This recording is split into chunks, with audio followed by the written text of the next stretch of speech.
अस्सलाम वालेकुम students, how are you all. उम्मीद करता हूँ आप सब बिल्कुल ठीक ठाक हैं। मैं भी बिल्कुल ठीक ठाक हूँ। आज हम डिस्कस करेंगे पॉलिनोमियल के बारे में। पॉलिनोमियल के बारे में स्टूडेंट्स को बहुत ज़्यादा डाउट होते हैं। आज मैं आप लोगों को एक सिंपल डिफिनीशन इसकी बताता हूँ। An algebraic expression is said to be polynomial if the power of the variable is the set of whole number. आप लोगों को पता है सेट ऑफ होल नंबर क्या है, 0 1 2 3 एंड सो ऑन। ठीक है, आप लोगों ने देखना है कि कोई ऐसा टर्म तो नहीं है कि उसमें एक वेरिएबल का पावर जो है वो सेट ऑफ होल नंबर में से ना हो। मींस अगर उसके पावर में फ्रैक्शन आता है जैसे 1/2 3/2 समथिंग एल्स या अंडर रूट आता है, ठीक है, तो वो भी हमारे पास पॉलिनोमियल नहीं है।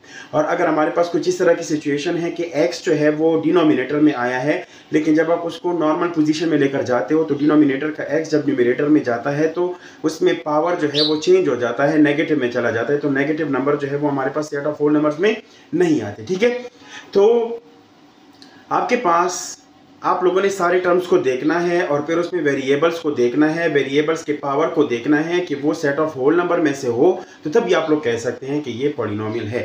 जैसे कि 3x² + 5।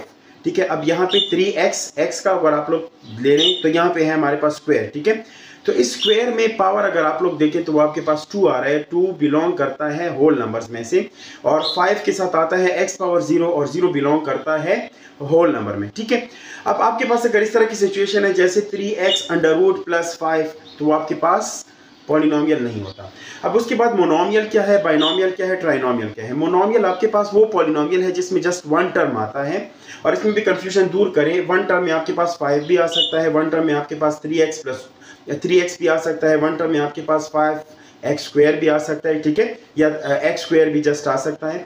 अब बाइनोमियल क्या है, बाइनोमियल में दो टर्म्स आने चाहिए, 3x² + 2 5x² + 3 3x + y x + y, ये सारे बाइनोमियल है। अब इसके बाद हमारे पास आते हैं ट्राइनोमियल। अब ट्राइनोमियल में हमारे पास 3 टर्म्स आते हैं। अब 3 टर्म्स में x + y + z हो सकता है, x² + x + 2 हो सकता है। अब इस तरह की जितनी भी आपके पास पॉलिनोमियल से बिलोंग करने वाले जितने भी आपके पास हैं, तो वो आपके पास क्या होंगे, पॉलिनोमियल में से मोनोमियल, बाइनोमियल, ट्राइनोमियल, ये सारे पॉलिनोमियल में बिलोंग करेंगे। थैंक यू सो मच, अपना ख्याल रखिएगा और मुझे भी अपनी दुआ में याद रखिएगा। थैंक यू सो मच, अल्लाह हाफिज़।